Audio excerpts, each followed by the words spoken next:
We have a story from Timcast.com. Kevin Spacey acquitted of sexual assault charges in London. There's a lot for me to process after what has just happened today. Spacey said he was found not guilty of the 9 sexual assault charges filed against him in the United Kingdom. And the interesting thing I'm seeing from this story is that there are a lot of people, I'm seeing it split. Online, they're saying, we know he's guilty anyway. And there are other people saying this proves the Me Too moral panic was complete BS. So what do you think? Is Kevin Spacey guilty no matter what, even if the court found him not guilty? Because I think there was one report that he was witnessed being like on one of the planes with Epstein or something like that. Or was he falsely accused because of Me Too woke victim culture? My first thought is that he's innocent until he's proven guilty. And if he wasn't proven guilty, he's innocent. That's just the way our legal system works. Apparently this is in the UK. It doesn't work like that in the UK. I don't know. I don't know enough about the accusations against him, so it's kind of hard to say. He grabbed a bunch of dudes' junk. I mean, that's horrible. If that is true, should not have happened, and it's wrong. So I think it's hard. It's hard to kind of. I wouldn't speculate myself just because I haven't studied the allegations against him. I do think that just because something doesn't turn up a guilty verdict in a court of law doesn't mean the person's automatically innocent. Of course, they're innocent in terms of the law, but that doesn't mean in society that's a good person to hang out with necessarily. So I think it depends on what were the allegations, and I'd have to study them to make any kind of opinion. That's a good point. I'm not saying he didn't do it.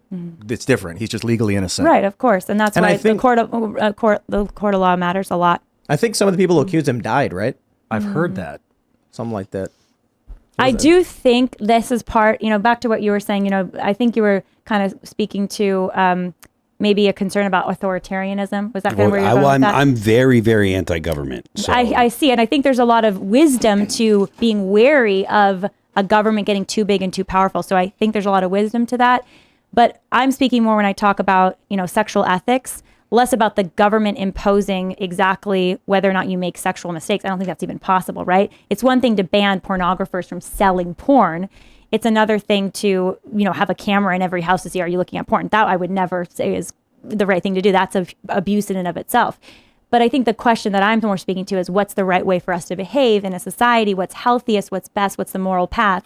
And, this whole Kevin Spacey story, unfortunately, whether or not he is the abuser, it's inconclusive. It seems from just this headline. We don't know. I mean, the court found him not guilty. I haven't studied his case. That's what I'm saying. He's innocent in this case, obviously, with the court. But there is I would just say all around society, there is chaos in male-female relationships. I think we all agree with that. People are, and there was a Pew research that came out saying that the large majority of people are unhappy with dating. Most think dating is worse today than it's ever been. People, a lot of women feel objectified and then they're objectifying themselves on OnlyFans. A lot of men feel like there's no women to date that are good anymore. So there's total chaos. And I would argue that's because we've forgotten first principles about the moral way to treat each other, that sex belongs within marriage, that sex can bring life into the world, so you should be prepared for that and take responsibility for that. When we forget these first principles, then we open the door to all this chaos, and I think we're living the fruit of the sexual revolution, which basically uprooted all sexual mores and said, as long as there's consent, you're good to go whatever, and I think that's brought a lot of unhappiness and brokenness today. I think that there's a lot of truth to your point there. The gender roles, the fact that men and women don't have the clear distinction as to what is a man's role and what is a woman's role in relationships nowadays, I think is something that you're seeing the effects, like you said, you're seeing the effects in society. I think you've got a lot. And socialization was a huge element of marriage as well. For women who were mostly hanging out with other women, they want to have a husband they can brag about to their friends. Mm-hmm. And they also want a good husband. And men not only want a good wife, but they want someone that they can be proud of. And both the man and the woman are like, I feel really good when people see who I'm with. Well, marriage is such a beautiful institution. And as a Catholic, it's a sacrament. It's such a beautiful thing because it not only can bring new life into the world. And I think that is the primary purpose of marriage, is the ability to bring life. And some people maybe are infertile, but most people, they get that beautiful opportunity. But it also brings harmony between the sexes, where we're working in this beautiful way in harmony together, and we've lost harmony in a lot of ways in our culture. Like psychically deadened to the harmony of nature. Yeah, I don't know why. I think it's dietary, personally. Could be a lot of stuff. Social media is messing people up, staring at computer screens for more than 2 hours a day. I think if there's one thing that you could do to change that, I think getting rid of no-fault divorce would have a massive impact on American society. I think that, like, the Knowles, I think it was Michael Knowles that said, like, if...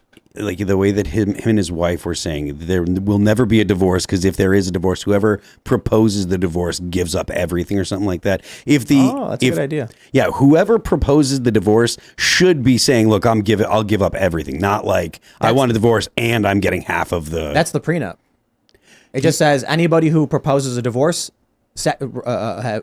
removes all rights to any claims and any property and et cetera, et cetera. Et cetera. Unless I mean, that there's, might be good. Abuse or like, you know, infidelity or something. So one of the old rules of that you could get a divorce, like a I just think something. abolish no fault divorce. Yeah, I think that getting rid of no fault divorce would be a good thing because nowadays people do look at marriage like I'm extra Tax credit. serious.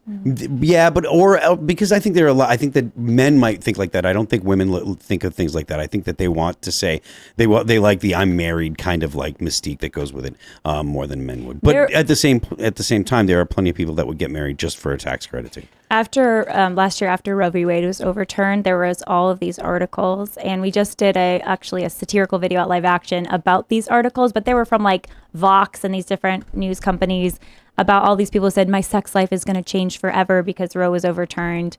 Now I'm going to have to be really careful about who I have sex with. Wasn't it really funny how the leftist women were like, we're going to boycott sex, right? And then conservatives were like, no, wait, don't.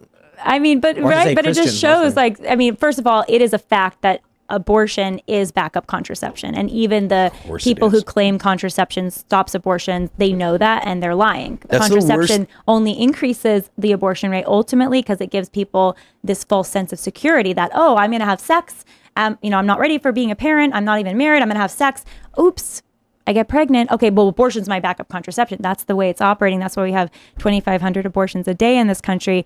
I would say more important even than, your case for abolishing no-fault divorce. If we abolished abortion, which is killing people, then it would change sexual ethics. And it already is changing sexual ethics in places where, even from the people who say, yeah, it's changing my sexual behavior, places where abortion is illegal. My concern, though, is that people do it in back alleys with the most gruesome methodologies if we don't change the culture's mentality before we legislate that they can't do it anymore. We've got to do both because the law is the teacher. So, that, a lot of women and a lot of men who are pressuring for abortions, if abortion's not readily accessible, many of them don't have abortion. So the law does influence your behavior. We know that with seatbelts, when there's a lot of wear a seatbelt, you wear the seatbelt. Back in the 80s, no one, I think, wore seatbelts because there was no law. So the law makes... wrong. I'm from New Hampshire, and we don't have seatbelt laws up there, but I wear my seatbelt. We're in Virginia, guys. Seatbelt laws are wrong. Safety first. Yeah, but bottom line is the law does matter, but I agree with you. I think you're making a good point that the culture matters a ton too.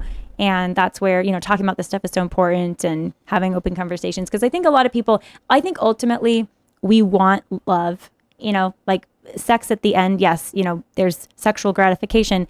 But most people today, I think deep down, people in general, they want love. They want a loving relationship, that girl of your dreams, that man of your dreams. They're not just looking for an orgasm. They're looking at the end of the day for love. And people who just hook up ultimately feel empty in the end.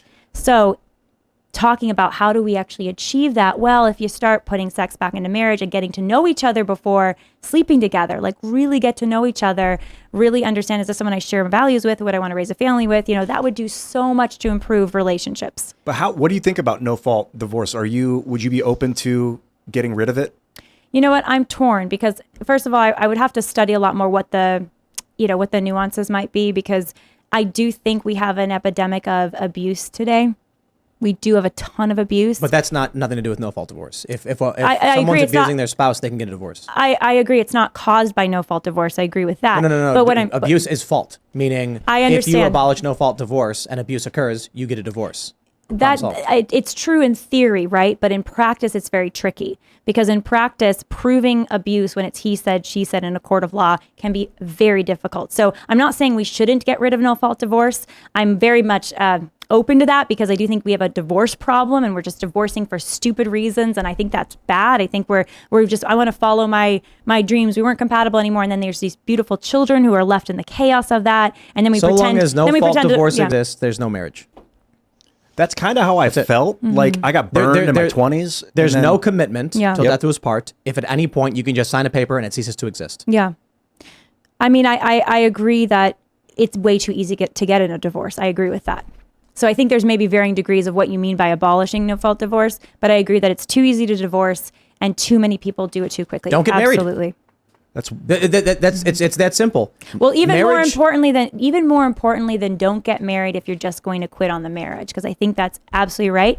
I think we also should be saying, and this is very controversial because this is not the way people think today, don't have sex if you're not married. And people, a lot of people are like, well, I remember telling, I think it was. I don't think you're going to win that one. Because people will get married just to have sex. That's not a good thing either. Well, that too. I think you're going to find people are going to bang. You can't stop them. I mean, people are always going to do a lot of things, right? Yeah. And People but I think horny.